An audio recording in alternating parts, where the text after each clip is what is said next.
people want to live deep underground in these weird caverns. Seems kind of scary. But what you really get is in the 20th century, where the Nazis and their predecessors, which was called the Thule Society, which was a kind of a mystical sect that the Nazis really drew a lot out of in forming their own ideology.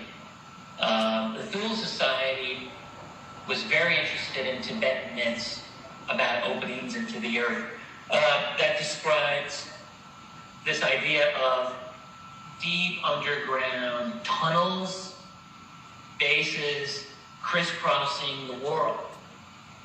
And since this was a Tibetan idea, we have to assume that the Nazis themselves were familiar with this idea as well. So the idea in the Tibetan tradition, from what I have understood about it, is that there are different races below the surface of the earth, including reptoid or reptilian races that are supposedly from other worlds.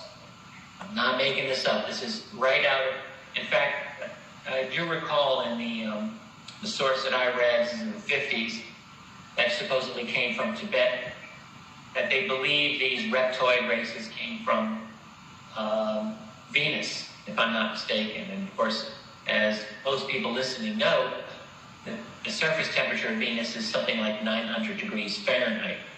So I'm really dubious about race living there. Nonetheless, this is part of the tradition. In more modern times, in the early to mid-20th century, you had the French, of course, who constructed the so-called Maginot Line in eastern France to guard against German invasion. Well, the German invasion happened anyway, and the Maginot Line was not a significant military factor in World War II.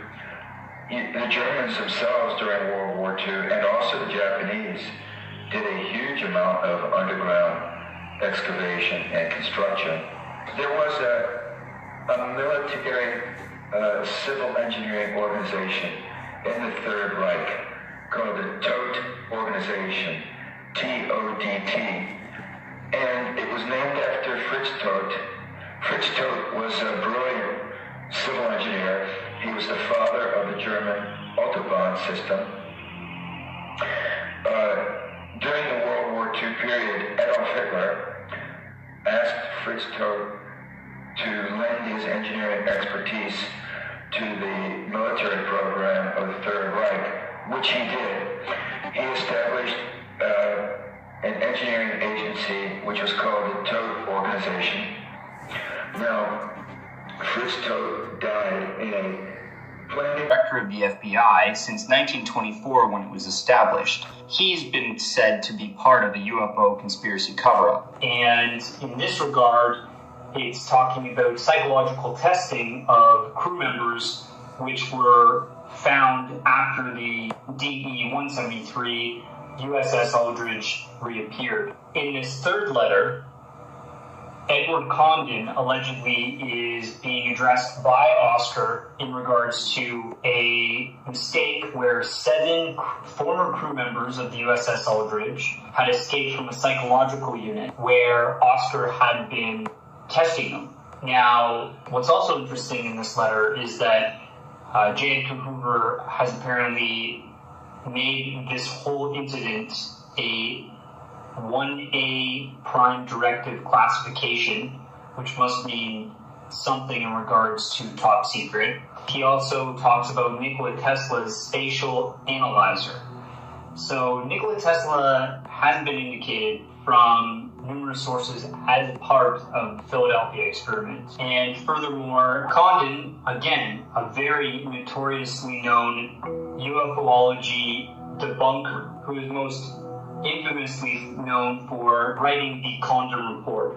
In the fourth and final letter, Oscar Schneider writes in regards again to the Philadelphia experiment, and I think it speaks for itself.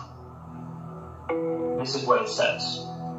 In consideration of the latent facts, in considering the fate of the USS Thurenseth, D.